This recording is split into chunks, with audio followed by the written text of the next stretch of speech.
অনুসন্ধানী টিমের আজকের পথযাত্রা ঢাকা জেলার সাভার, আশুলিয়া ও ধামরাইয়ের গ্রাম্য আদালতের বর্তমান পরিস্থিতি নিয়ে আপনাদের সাথে কিছু কথা বলতে চাই। বাংলাদেশের প্রত্যেকটি ইউনিয়ন পরিষদে থাকে গ্রাম্য আদালত। সেই আদালতগুলোর পরিস্থিতি দেখলে গায়ে জ্বর উঠে যায়। দর্শক, যদি গ্রাম্য আদালতের পরিস্থিতি এমন হয় তাহলে সাধারণ মানুষের সুবিচার পাওয়ার ঠিকানা কোথায়?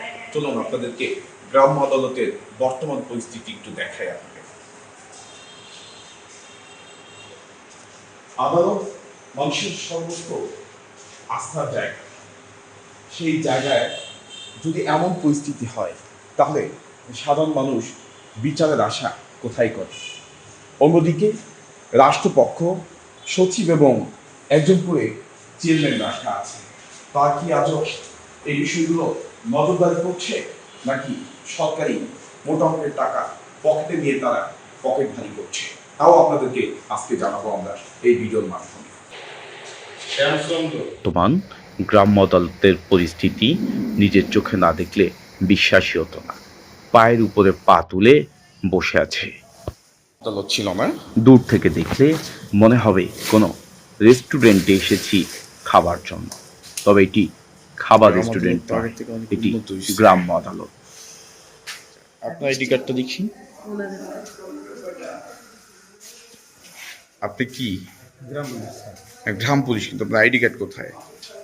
আইডি কার্ডের ব্যাচ নাম্বার আছে স্যার। ব্যাচ নাম্বার তো আইডি কার্ড না। আইডি কার্ড ফটোকপি থাকে আমার সঙ্গে। আইডি কার্ড কোথায় আপনার? আইডি কার্ড নাই এখন বাসায় নেই। আর নেই? না, এটা কি অন্যায় না? আপনি কি দেখতে আছেন? ওই যে অফিসে আসছি, কিছু কাজ কামের লেগে অফিসার ডাকছে, এই জন্য আসা। আপনি কি এখানকার? আমি গ্রাম গ্রাম পুলিশ। পুলিশ। আচ্ছা, আপনার আইডি কার্ডটা কোথায়?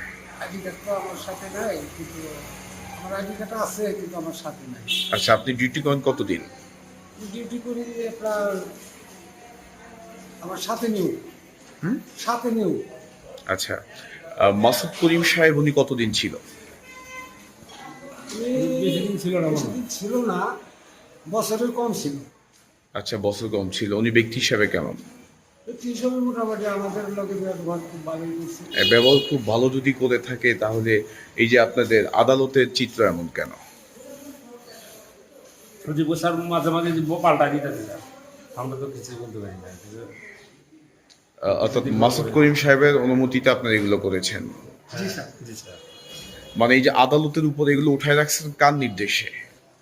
এগুলো যে টিসিবির পাল্টার আসে সাড়ে কয় সাবাইরা কয়, এই জন্য মনে হয় কোন স্যার? মাসুদ করিম।